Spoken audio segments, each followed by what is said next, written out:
सोचिए, दो ऐसे पड़ोसी देश जिनकी संस्कृति सदियों से एक दूसरे से जुड़ी हुई है, आज एक दूसरे पर हवाई हमले क्यों कर रहे हैं?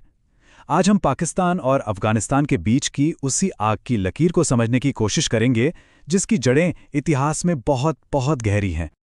तो सवाल यही है ना, कि आखिर ये पड़ोसी आपस में लड़ क्यों रहे हैं? इस दुश्मनी की असल वजह क्या है? चलिए, इस पूरी कहानी में हम इसी पहेली को परत दर परत सुलझाने की कोशिश करते हैं। ये कोई पुरानी बात नहीं है। हाल ही में इस पुराने विवाद में जैसे आग में घी डालने का काम हुआ है। 2024 में पाकिस्तान ने अफगानिस्तान के अंदर हवाई हमले किए और तब से दोनों देशों के बीच बस आरोप प्रत्यारोप का एक दौड़ सा चल पड़ा है। मतलब तनाव इस वक्त अपने चरम पर है। तो ठीक है, अब जरा गहराई में उतरते हैं। देखिए, आज की इस लड़ाई को समझना है ना, तो हमें एक सदी से भी ज्यादा पीछे जाना होगा। कहानी शुरू होती है एक ऐसी सरहद से जो कागज पर तो खींच दी गई, लेकिन दिलों को कभी जोड़ ही नहीं पाई। और यही है इस पूरे विवाद का केंद्र, डूरंड लाइन। साल था 1893, जब एक ब्रिटिश अधिकारी सर मॉर्टिमर डुरैंड ने ये लकीर खींची थी। कहने को तो इसका मकसद सिर्फ ब्रिटिश भारत और अफगानिस्तान के बीच एक सरहद बनाना था, लेकिन असल में यह सिर्फ एक लकीर नहीं थी। ये एक ऐसा फैसला था जिसने इतिहास का रुख ही मोड़ दिया। और सबसे दिलचस्प बात जानते हैं क्या है? अफगानिस्तान ने इस सरहद को कभी दिल से माना ही नहीं, मतलब कभी भी नहीं। 1947 में जब पाकिस्तान बना, तब से लेकर आज तक किसी भी अफगान सरकार ने इस औपनिवेशिक बंटवारे को स्वीकार नहीं किया।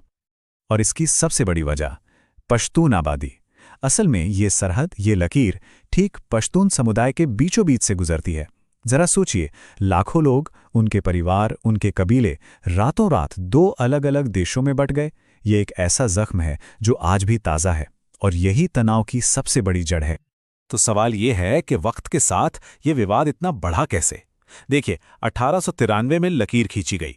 1947 में जैसे ही पाकिस्तान बना, अफगानिस्तान ने फौरन इसका विरोध किया। और फिर मामला और बिगड़ा 1955 में, जब पाकिस्तान अपनी 1 यूनिट पॉलिसी लाया और पश्तून इलाकों का विलय कर दिया। इसका नतीजा, काबुल में पाकिस्तानी दूतावास पर हिंसक प्रदर्शन हुए। मतलब इससे पता चलता है कि मुद्दा हमेशा से कितना ज्यादा संवेदनशील रहा है। चलिए, अब कहानी में थोड़ा और आगे बढ़ते हैं। अब हम एक ऐसे मोड़ पर आ पहुंचे हैं जिसने इस पूरे क्षेत्र की भू राजनीति को हमेशा हमेशा के लिए बदल कर रख दिया। वो मोड़ था अफगानिस्तान पर सोवियत हमला।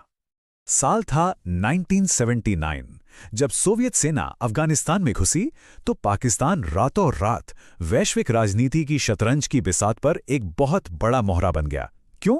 क्योंकि अमेरिका और सऊदी अरब के समर्थन से पाकिस्तान बन गया सोवियत विरोधी मुजाहिदीन का सबसे बड़ा मददगार।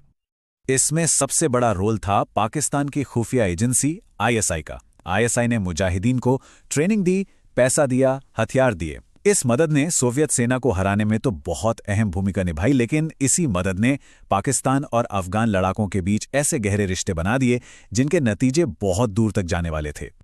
और देखिए कि वक्त के साथ ये रिश्ता कैसे बदला, मतलब बिल्कुल किसी फिल्म की तरह। 80 के दशक में ये सोवियत संघ के खिलाफ एक गठबंधन था। 90 के दशक में पाकिस्तान ने तालिबान के पहले राज का खुलकर समर्थन किया।